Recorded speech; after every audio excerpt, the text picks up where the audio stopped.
Assalamualaikum warahmatullahi wabarakatuh. Perkenalkan, nama saya Muhammad Fikri Ariksya Rahman dengan NIM 202410102097 dari kelas Data Mining B.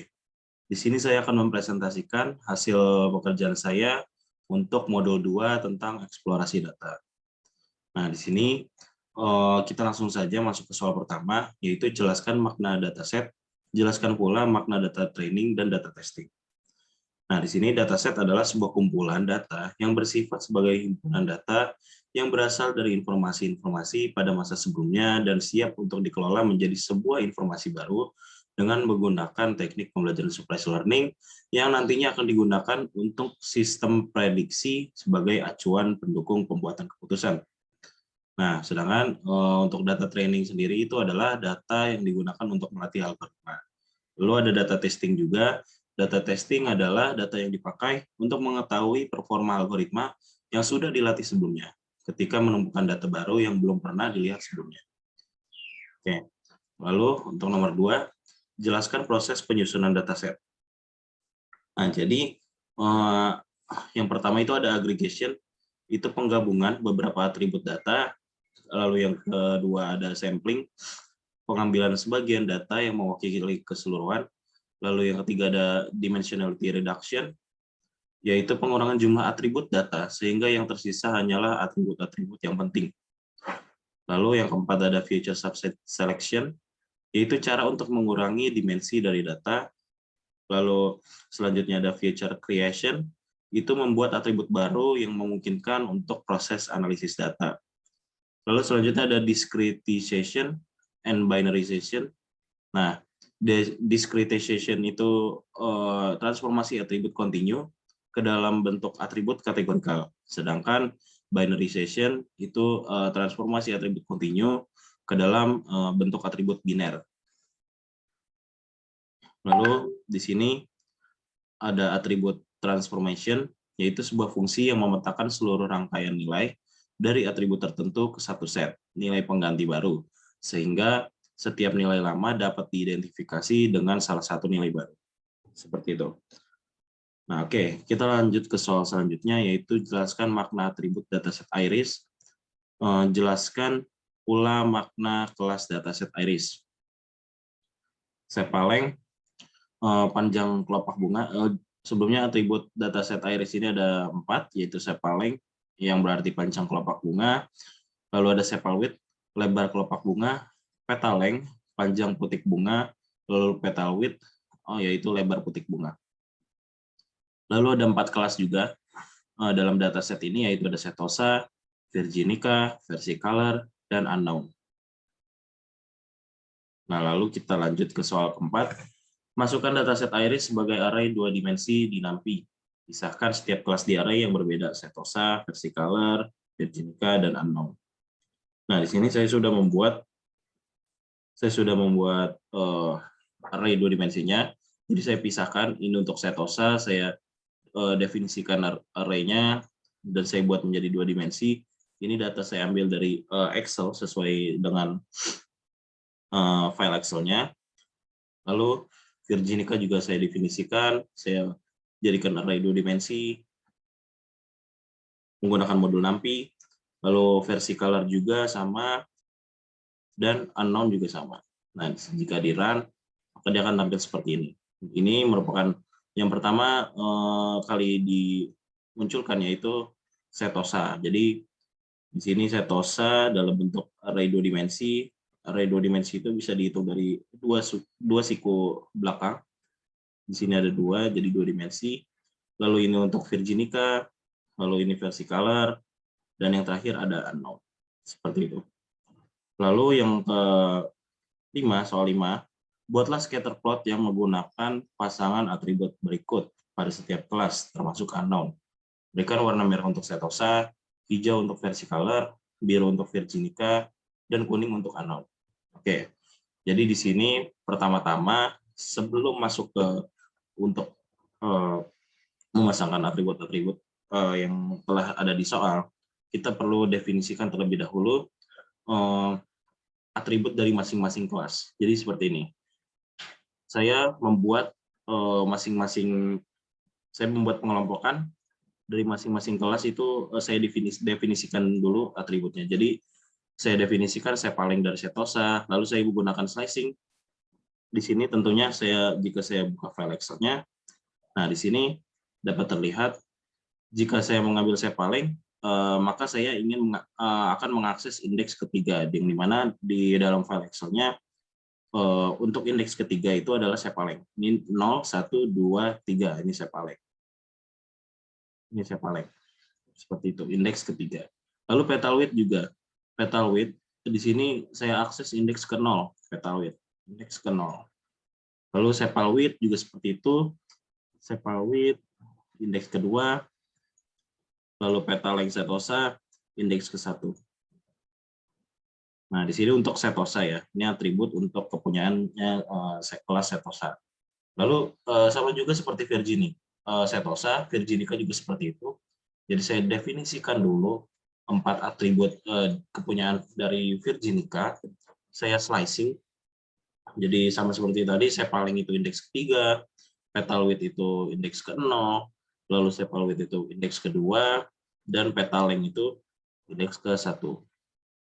Lalu vertikal juga sama, di sini sepalingnya indeks ketiga, petal width indeks ke 0, sepal width vertikal itu indeks kedua, lalu petal length indeks ke 1, dan seterusnya. Unknown juga sama seperti itu. Lalu di sini kita lanjut ke soalnya, di sini diminta untuk memasangkan atribut sepaling dengan petal width, lalu membuat scatter plotnya. Jadi di sini saya buat dari masing-masing kelas, jadi plt.scatter, di sini untuk setosa, jadi kita kombinasikan sepaling setosa dengan petal width setosa, karena di sini kan dimintanya sepaling dengan petal width.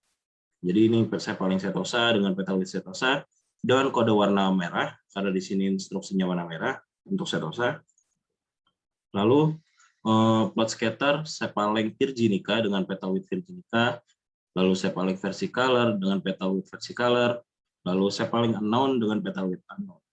Di sini kode warnanya sesuai ya, ini Virginica biru, versicolor hijau, dan unknown itu kuning.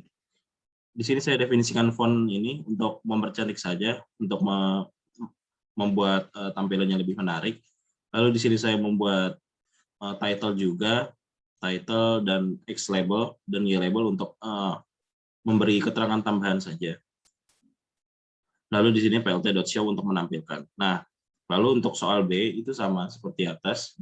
Jadi kita kombinasikan saja sesuai dengan apa yang diminta. Misal soal yang B ini juga dia meminta sepal width dengan petal length. Nah, jadinya kita buat scatter dari masing-masing kelas dengan atribut sepal width dan petal length. Jadi di sini saya buat sepal width setosa dengan petal length setosa, lalu sepal width Virginica dengan petal length Virginica, sepal width versicolor dengan petal length versicolor, lalu sepal width unknown dengan petal length unknown. Lalu sama di sini ini juga untuk membuat tampilannya lebih menarik saja, lebih ada keterangan tambahan. Lalu di sini saya show untuk menampilkan plotnya. Lalu di sini sama soal C, sepal width dengan petal width. Ini sama, kombinasikan sepal width dengan petal width dari masing-masing kelas. Lalu di sini juga sepal length dengan petal length. Di sini sama juga, dia kombinasikan dengan sepal length dan petal length dari masing-masing kelas. Lalu di show untuk melihat plotnya. Jika di run,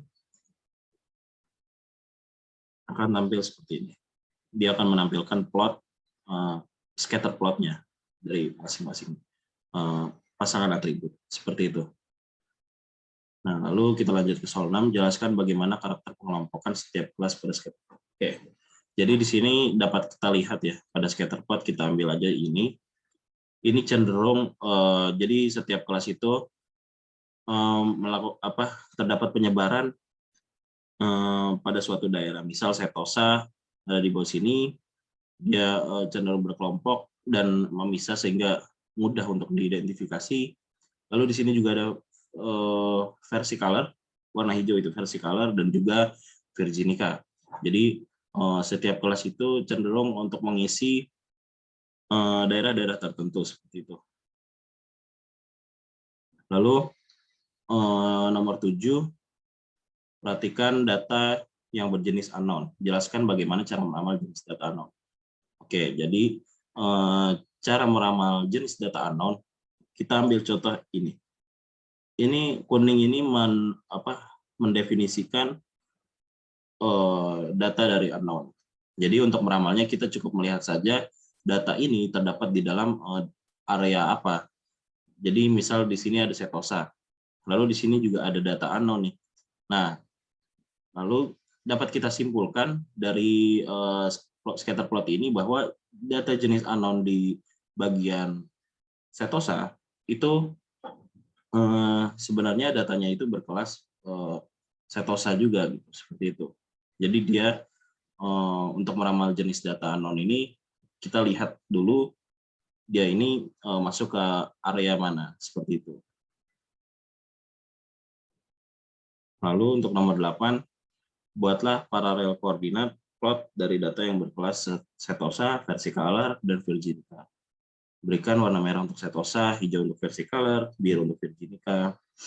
Nah, di sini saya membuat keterangannya, yaitu petalwidth, petalength, atribut dari yang diminta di soal ya, cephalwidth dan cephalength. Lalu saya buat perulangan di sini dengan line versicolor, lalu saya buat plotnya dari setosa, dari masing-masing kelas, setosa, virginica, dan versicolor, lalu saya show. Nah, di sini jika kita run, dia akan menampilkan plotnya seperti ini. Lalu soal terakhir, jelaskan bagaimana karakter pengelompokan setiap kelas pada scatter plot. Di sini juga sama sebenarnya seperti nomor 6. Untuk data petalwidth dengan petalength, di sini terdapat perbedaannya, dapat terlihat perbedaannya. Sedangkan untuk cephalwidth dan cephalength itu terdapat kemiripan, jadi garisnya seperti ini gambarnya. Beda dengan atribut petalength dengan petalwidth yang terpisah, yang lebih terlihat perbedaannya, seperti itu. Baik, cukup sekian presentasi dari saya, kurangnya mohon maaf. Wassalamualaikum warahmatullahi wabarakatuh.